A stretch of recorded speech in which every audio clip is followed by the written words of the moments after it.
పవన్ కళ్యాణ్ గారు మీ విలువైన సమయంలో కొంత సమయాన్ని జనసేన పార్టీకి కేటాయించి వీలైనంత త్వరగా జనసేన పార్టీ సోషల్ మీడియా విభాగాన్ని ఏర్పాటు చేయగలని ఈ సందర్భంగా తెలియజేసుకుంటా ఉన్నాము.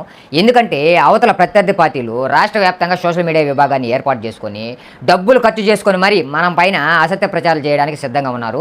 అలాంటప్పుడు మనం చేసే సంక్షేమ కార్యక్రమాలను కానీ అభివృద్ధి కార్యక్రమాలను కానీ ప్రజల్లోకి తీసుకెళ్లాలన్నా అవతల వాళ్ళు చేసే అసత్య ప్రచారాలను ధీటుగా మనం తిప్పికొట్టాలన్నా మనకంటూ ఒక సోషల్ మీడియా విభాగం ఉండాలి. అవతల ప్రత్యర్థి పార్టీలాగా మన సోషల్ మీడియా విభాగం ఏర్పాటు చేయాలంటే మనకు ₹10 ఖర్చు లేదు. మనం కేవలం ఇప్పటి వరకు జనసేన పార్టీ కష్టకాలంలో ఉన్నప్పటి నుంచి ఇప్పటి వరకు ఎవరైతే పనిచేశారో వాళ్ళని గుర్తించి వాళ్ళకంటూ ఒక బాధ్యత అప్పచెప్పగలిగితే చాలు. వాళ్ళు రేత్రి పగలు మన పార్టీ కోసం పనిచేయడానికి సిద్ధంగా ఉన్నారు. అంతేకాకుండా మనకంటూ ఒక జనసేన పార్టీ సోషల్ మీడియా విభాగం లేకపోవడం వల్ల సోషల్ మీడియాలో పనిచేసే జన సైనికుల మధ్య చిన్న చిన్న విభేదాలు కూడా ఏర్పడతా ఉన్నాయి. కాబట్టి మీరు వీలైనంత త్వరగా దీనిపైన ప్రత్యేక దృష్టి పెట్టి జనసేన పార్టీ సోషల్ మీడియా విభాగాన్ని ఏర్పాటు చేయగలరని ఈ సందర్భంగా మీకు విన్నవించుకుంటూ జై జనసేన, జై హింద్, జై